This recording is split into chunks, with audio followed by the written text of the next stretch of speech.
La economía es indudablemente la preocupación número uno de cualquier país en este momento. En México se ha hablado durante muchas décadas de la deuda externa de México, pero ese es un tema que necesariamente tiene que estar ligado al Producto Interno Bruto. Lo malo no es pedir prestado, lo malo es no tener para pagar. Pero lo importante no es el préstamo, sino a qué se dedica el préstamo. Bueno, este tema, este asunto nos los va a desglosar y nos va a ayudar a entenderlo mejor César Morones. Él es, en este momento, el presidente, el director, el responsable, el titular del Instituto de Mercadotecnia y Opinión. Es acertado, por cierto, ¿eh? Yo tengo por ahí 2, 3 detalles que luego en otro programa lo vamos a tratar. Es el detalle electoral. Pero hoy el tema económico es el más importante. Estimado César, gracias por venir al programa, buenos días y bueno, estás en tu tema. Muchísimas gracias, gracias por la invitación, Marcos. Es un placer siempre estar contigo y platicar contigo y estar ante este micrófono, ante el público. Vamos comenzando entonces por lo primero. ¿Qué es la deuda externa de un país, César? Bueno, la deuda externa es parte de la deuda pública, porque los países tienen deuda externa y deuda interna. Una vez aclarado esto, la deuda externa es la parte que los países deben a acreedores internacionales fuera de las fronteras de ese propio país. En el caso de México, México tiene deuda interna y deuda externa. ¿Y cuál es la deuda interna? ¿En qué consiste la deuda interna? La deuda interna es cuando el gobierno la crea por medio de instrumentos tales como los bonos del gobierno, que en su momento eran muy famosos los CETES, y otros tantos instrumentos que son bonos, para ofertarlos al público y los particulares los puedan comprar. Ahorita yo creo que las nuevas generaciones no saben de estos términos, porque por fortuna la economía mexicana goza de cabal salud en lo macroeconómico. Nuestro problema en lo microeconómico ya lo habíamos tratado alguna vez anteriormente en otra entrevista. En lo microeconómico acaba de salir un informe muy interesante, Marcos, de la OCDE, es decir, los 32 países más desarrollados del mundo, en el que obviamente México forma parte, y es un informe en donde la OCDE, o la OCDE, como se le quiera llamar, hace un análisis profundo de todos los países de América Latina, y el resultado de ese análisis, que fue publicado a principios de esta semana, fue de que México es el único país de toda América Latina, imagínate nomás, está incluido Haití, está incluido Honduras, está incluido Bolivia. Todos los países de América Latina han progresado en el combate a la pobreza. Es decir, tienen menos pobres que en el informe anterior, que fue hace 3 años.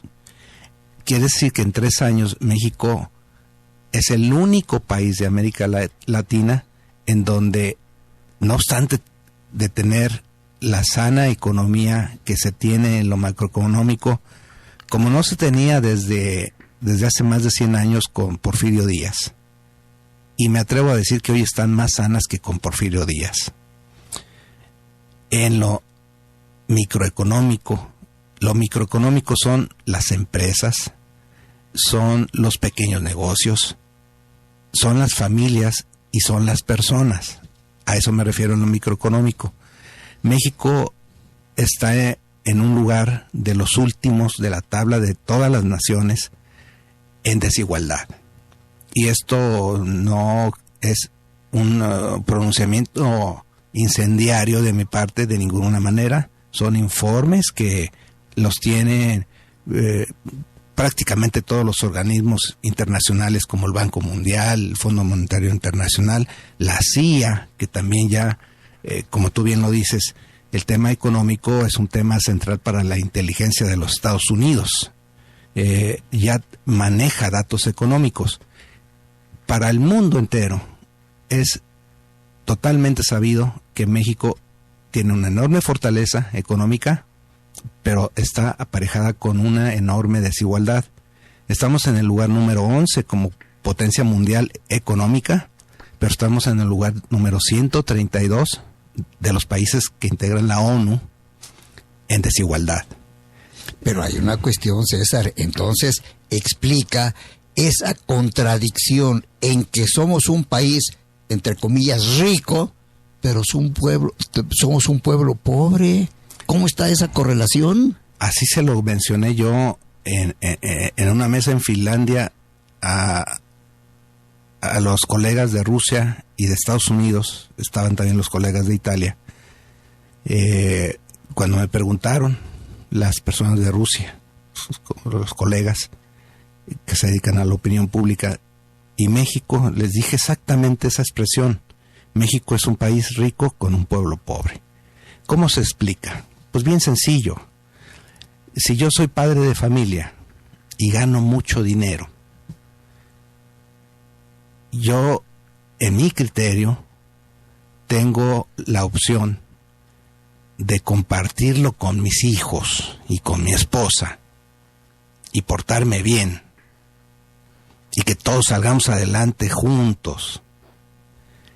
O tengo la opción de portarme mal, de en vez de ingresar ese dinero hacia mis hijos para que vivan bien, para que estudien bien, para que coman bien, para que no tengan zozobras de corte o de tipo material, mejor me voy con mis amantes, mejor me compro las mejores botellas de vino, o compro sustancias incluso ilegales, me compro autos de lujo, para mí, como padre de familia, aunque mi esposa no tenga que darles de comer a mis hijos, y me vale gorro. Así se explica. No hay otra explicación, Marco. Pero entonces, en el contexto nacional, en el contexto de la macroeconomía y del manejo de la economía en México, ¿cómo se explica ese derroche? ¿Cómo se explica ese desvío de los recursos mexicanos hacia necesidades que no son de la mayoría, sino de la minoría? Mira, yo no podría decir, porque no hay los elementos del todo suficientes, que obedece a desvíos de dinero que debiese destinarse a echar a andar una maquinaria para que todos tengamos un buen trabajo, porque la economía es la ciencia que estudia cómo hacer un pastel, quién lo debe de hacer, quiénes deben de participar, quiénes deben de poner los ingredientes para que sea un rico pastel. Y entre más grande sea, luego repartirlo. Más. Tenemos 33 años consecutivos, desde 1982 que tuvimos una crisis de deuda externa muy alta, porque debíamos 3 años de Producto Interno Bruto, que es exactamente lo que tiene ahorita Japón. Tiene 3 años de Producto Interno Bruto como deuda externa solamente. Del 82 a este 2015, que han pasado 33 años, México ha tenido que, o ha llevado a cabo, mejor dicho, una política económica austera hacia la población. Y eso es inevitable, tienes que hacerlo cuando tienes una enorme deuda. Debíamos 3 años de PIB. Ahorita lo que debemos de PIB es un mes, lo que debemos de deuda en términos de PIB es un mes. Pero no tenemos deuda, y con esto termino este bloque. México realmente no tiene deuda, porque el tamaño de la deuda de México es exactamente lo mismo que tenemos de divisas internacionales. Ahí vamos.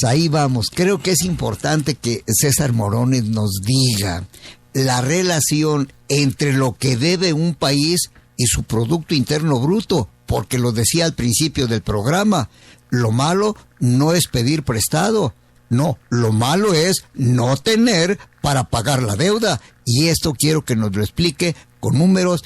Ahora sí que diríamos con peras, con manzanas, con naranjas, para entenderlo hasta yo. Pausa.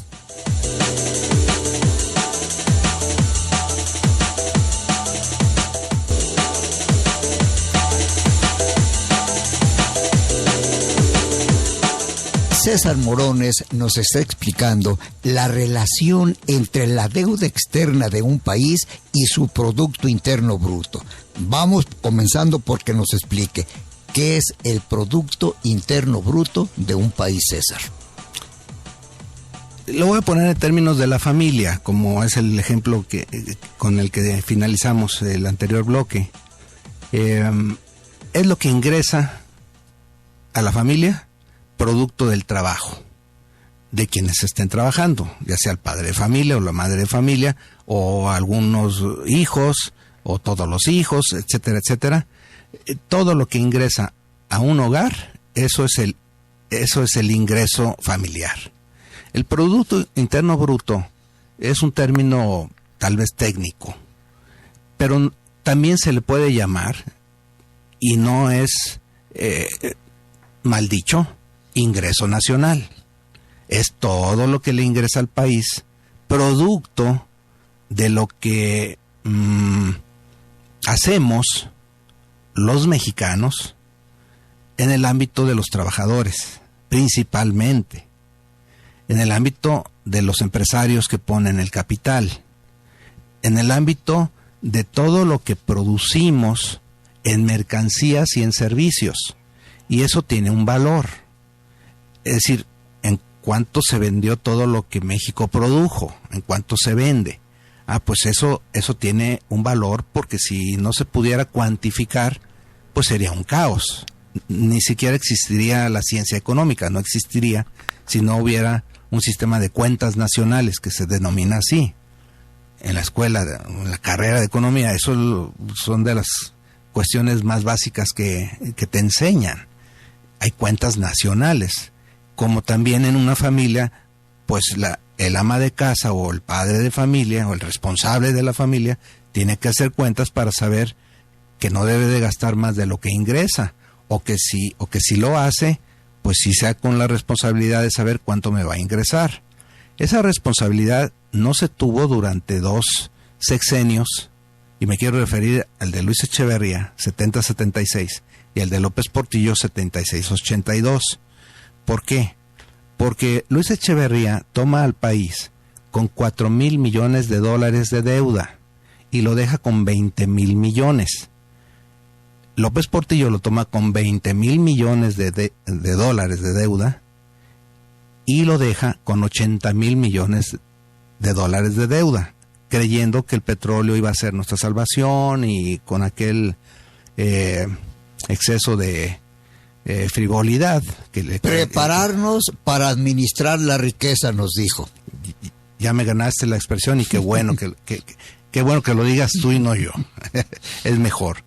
En efecto, eso nos llevó a ese quiebre que tuvo México en 1982, cuando López Portillo deja la presidencia de la República, y nuestros acreedores, a quienes insisto, les debíamos 3 veces nuestro ingreso nacional, o sea, 3 años de nuestro ingreso nacional. Significa esto. Pero sin comer. Sin gastar absolutamente nada, ni para los chicles siquiera. Ni siquiera para eso. Ni para comer, ni para comprar zapatos, ni para comprar nada.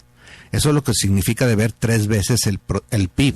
No sé si quedó claro que el PIB es el Producto Interno Bruto. Eso significa que es lo mismo que decir que es el ingreso nacional, como es el ingreso familiar. César, para entender mejor lo que significa para un país la deuda externa, dinos en el ranking, en la lista, en el contexto internacional, ¿cuáles son los países más endeudados comparativamente con su PIB? Muy bien. El país más endeudado del mundo no es Grecia. Ahorita Grecia está en el epicentro del problema mundial. Pero Grecia es el segundo lugar, ya que debe 2.7 veces su PIB. Pero hay un país que lo rebasa, que es Japón. Japón es el país más endeudado del mundo. Debe exactamente 3 veces su PIB. Lo que significa que los japoneses, si los acreedores se lo exigieran, pagarles hoy o mañana, no tengo, o espérame 3 años, te pago en 3 años, nada más que para poderte pagar, tiene que haber 2 cosas. Una, que no me cobres intereses sobre intereses, porque ese es el problema de las grandes deudas, que son intereses sobre intereses, y además otros intereses de castigos por incumplimientos, etcétera, etcétera. Creo que esto es un drama que viven muchas familias en México, y me están entendiendo. A nivel de país, eso le está pasando a Grecia, eso nos pasó a nosotros en México en el 82, pero para no desviarme de tu pregunta, el primer lugar en deuda es Japón, el segundo lugar es Grecia con 2.7 veces, y el tercer lugar es Estados Unidos, que debe 2.5 veces su Producto Interno Bruto, su ingreso nacional. Es decir, que los norteamericanos, para poder pagar la deuda que tienen con los acreedores internos y externos, porque ya quedamos que esto más bien es deuda pública, que tiene los 2 ingredientes, lo interno y lo externo, necesitaría 2 años y 6 meses los norteamericanos. Es decir, necesitan trabajar 2 años y medio sin comer. Es algo verdaderamente alarmante. ¿Por qué no se derrumba la economía de los Estados Unidos? No se derrumba la economía de los Estados Unidos porque en 1973 se tomó la decisión en los foros internacionales en cambiar de patrón. El patrón hasta 1973 era el oro, y a partir de 1973 el patrón es el dólar. ¿Qué significa eso? ¿Qué significado tiene? A partir de 1973, en medio de la Guerra Fría, Estados Unidos tiene la posibilidad de imprimir el dinero del Banco de la Reserva Federal, que su equivalente en México es el Banco de México, que no son bancos que tengan relación directa con el público. No, es el banco oficial, es el banco central de esa nación, Banco de la Reserva Federal, que imprime los billetes de dólar. Entonces, Estados Unidos no tiene problemas porque puede imprimir más dólares, y por lo tanto disfraza un problema estructural. Pero, como bien lo dijiste, eso es artificial. Pero hay una cuestión. A ver, César, Japón y Estados Unidos endeudadísimos, pero ¿por qué no se hace tanto escándalo como en el caso de Grecia, de Portugal, de España, de Italia, en fin, de Irlanda, por ejemplo? ¿Por qué? Sí. Has citado países que están dentro del grupo de los 8 más endeudados. Estos que acabas de mencionar están en ese grupo. Grecia es el caso ahorita que está en el centro dramático. Es el más famoso del mundo, porque es el mayor, 2.7 millones, y porque además aquí hay un ingrediente político.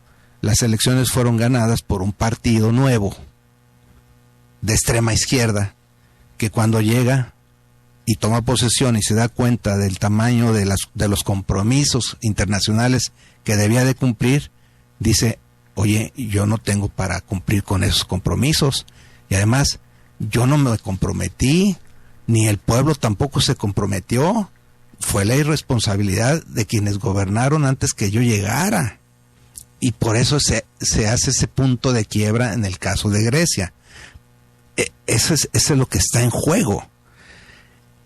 Ahora bien, Grecia tiene 2 opciones, y esto nos lleva al otro lado del mundo: o quedarse en la Unión Europea, que Alemania lo invita a no salirse con una enorme insistencia, o bien irse al famoso BRICS, que es un grupo de países muy importante, que ya tienen 2 instituciones crediticias que compiten con el Banco Mundial y con el Fondo Monetario Internacional. Ahí está la clave, fíjese nomás, ese es un factor, esa es una noticia, ese es un hecho que nos debe ayudar a entender lo que es el momento económico internacional.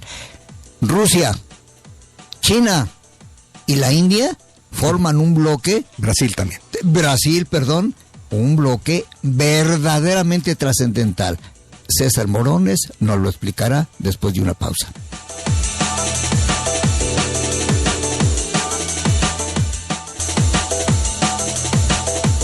César Morones nos acaba de abrir los ojos frente a un hecho poco difundido, poco analizado, cuando menos en nuestros medios. ¿Cuál es? El grupo de los BRICS, que es que se conforma o se identifica con la primera letra de los países que conforman este grupo. Y ya lo dije, China, Brasil, India y Rusia. Sí. A ver, explícanos un poco de esto, César. BRIC es la B de Brasil, la R de Rusia, la I de la India y la C de China en inglés, que es igual que en español. Son las mismas iniciales en inglés, pero ellos están pensando en inglés. Eso es lo interesante del caso. Es decir, son personas y naciones que están pensando a largo plazo. Este grupo se conforma en el 2002, de estas 4 naciones, y se formaliza en el 2002, pero solo se formalizó. Realmente no tuvo actividad alguna, al menos no que se sepa, sino hasta el año 2009, en donde ya llevan a la práctica la formalización del 2002 a través ya de la formulación de una agenda específica, de una periodicidad de reuniones, y los mandatarios de estas 4 naciones se reúnen con esa periodicidad y toman decisiones. Voy a decir una que es muy concreta, para que no crean que estamos hablando de fantasmas que no existen o que nada más lo ve un loquito que se llama César Morones. Bueno. No, voy a dar o a ilustrarlo con un ejemplo muy concreto. En el 2009, cuando se reúnen y ya empiezan a decir, bueno, ya hay que reunirnos con regularidad y hay que hacerlo esto más serio, hay que echarlo a andar. China, que de esos 4 es, digámoslo así, el líder. Bueno, hay que decir que la propuesta fue de Rusia en el 2002, fue de Rusia. Pero China es la primera economía del mundo, ya no es Estados Unidos, y esto también es noticia que casi nadie la conoce y casi nadie la difunde.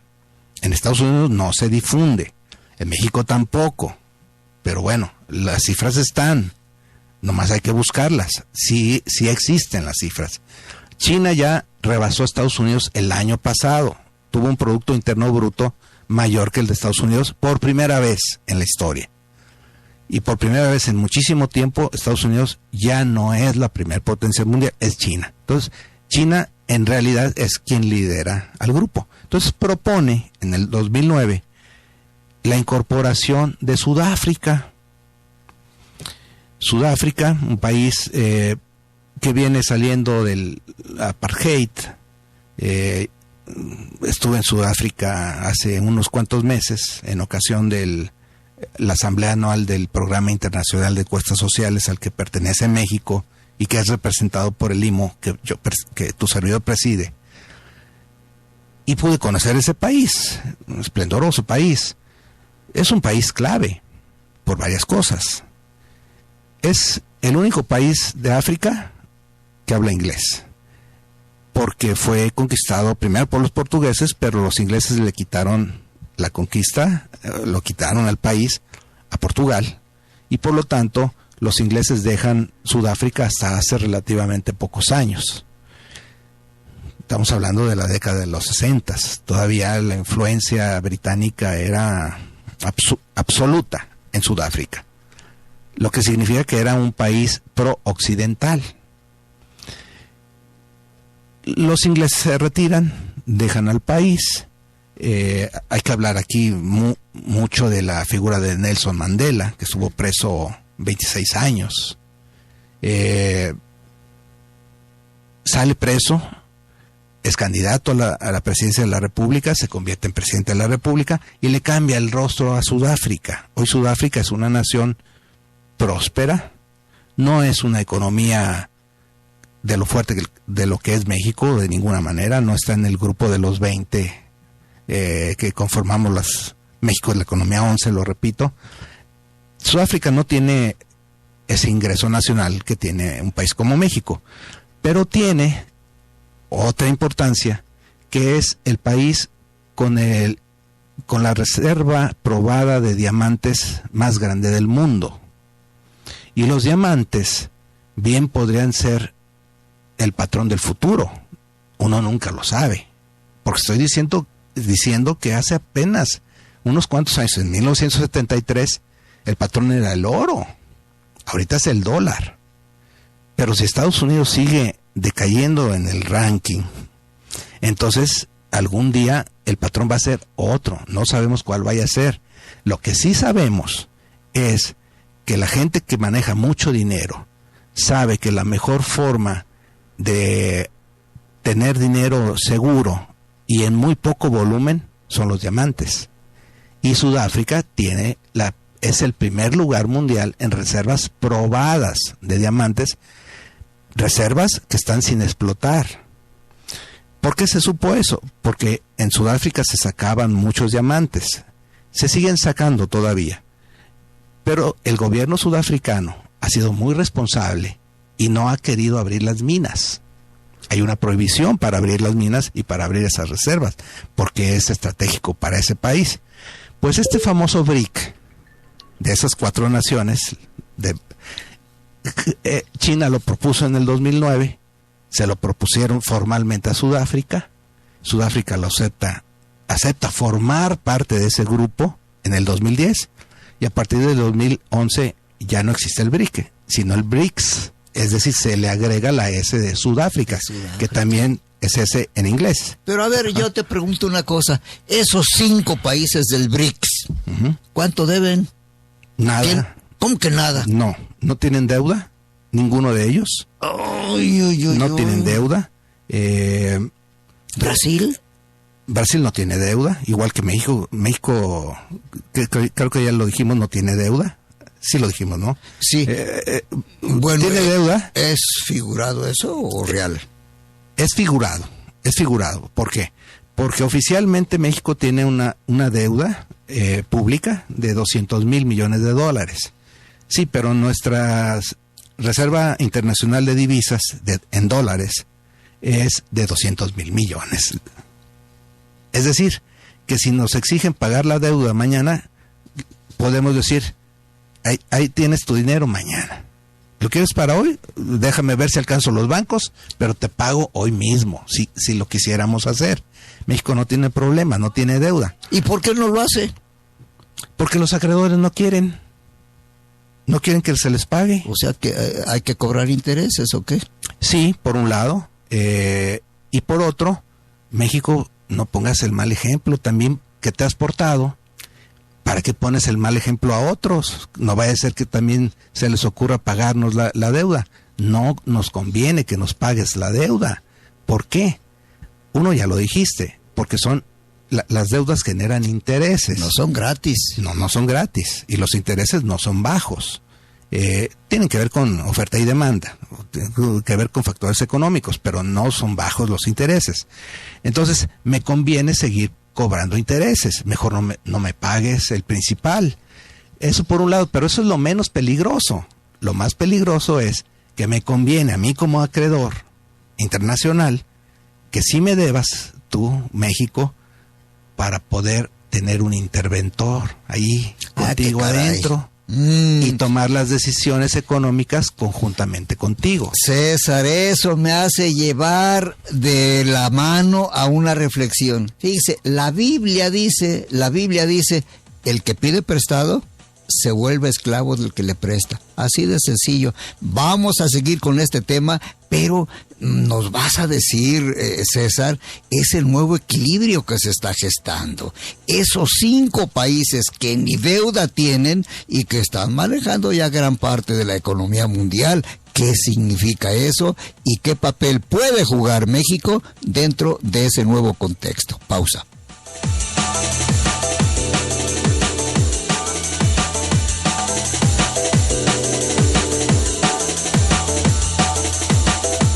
César Morones, pues nos estás dando una lección muy específica sobre economía mundial, pero explícanos un poquito más el impacto de China, India, Rusia, Brasil y Sudáfrica en el concierto internacional.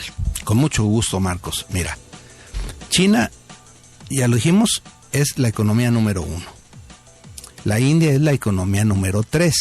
Después de Estados Unidos es la número 3. Pero hay mucha pobreza en la India. Sí, igual que en China, igual que en México, igual que en Sudáfrica. Hay desigualdades.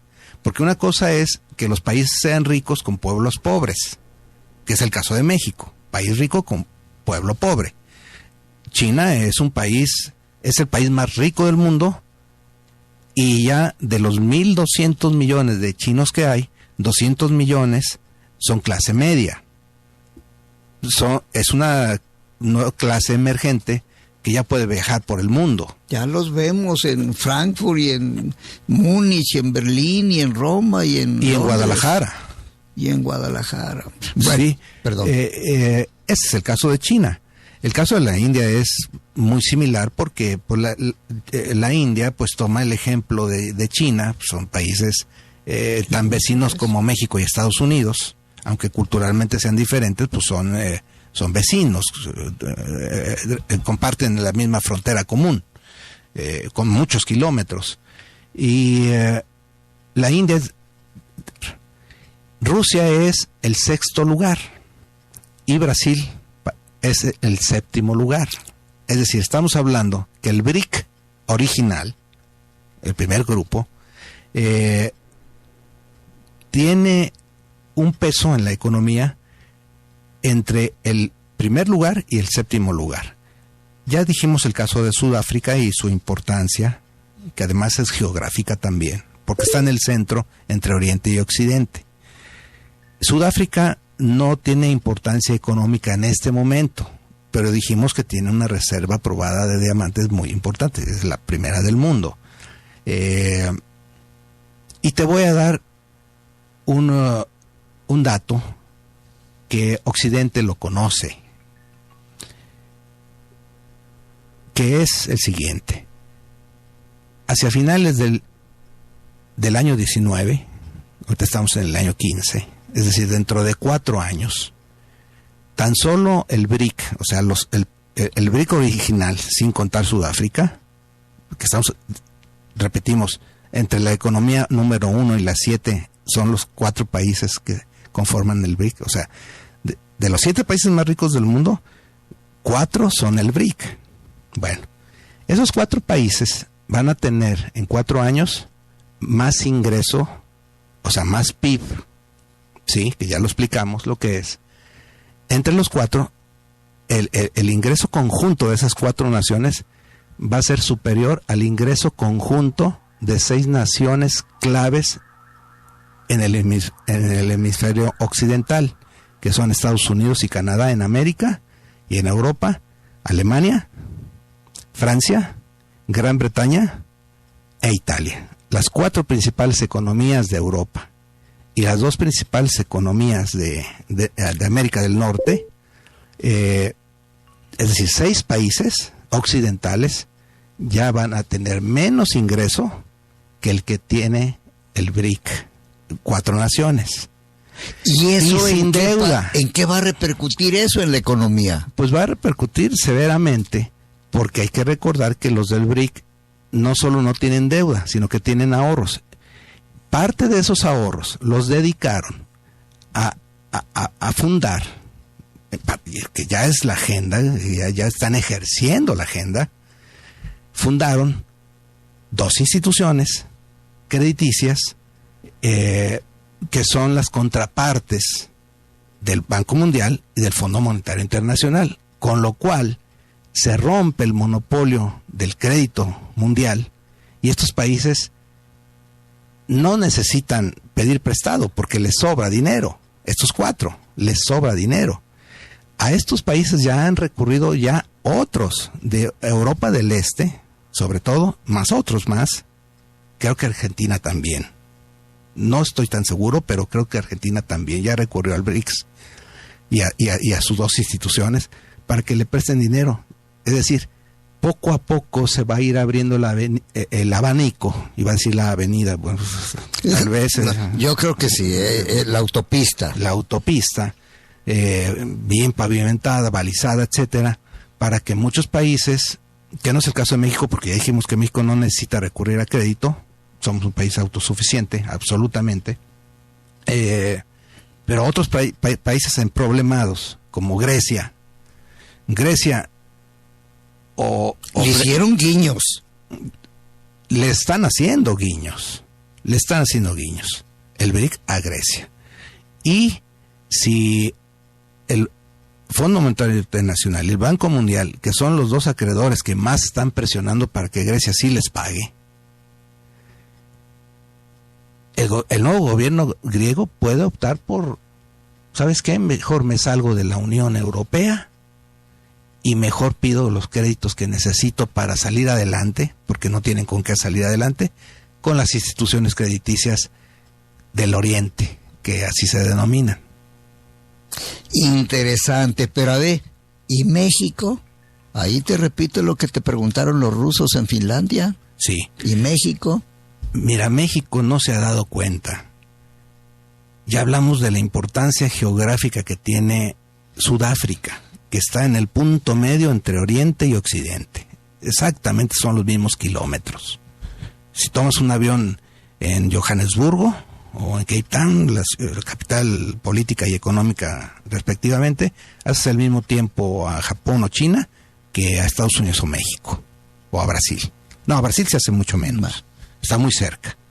Es el punto medio, y los sudafricanos saben eso, son conscientes de su enorme posición geográfica. Pero los mexicanos tenemos siglos que no nos hemos dado cuenta, por lo menos un siglo, que no nos hemos dado cuenta de que la vecindad que tenemos con lo que hasta hace 2 años era la principal potencia, la potencia mundial, número 1 del mundo, los Estados Unidos. Esa frontera de 3,000 kilómetros lineales que tenemos con ellos, frontera común con ellos, no somos conscientes de que todos los países quisieran estar en la posición geográfica que tiene México. En cambio a eso, el gobierno de México no toma conciencia de esa posición que tenemos.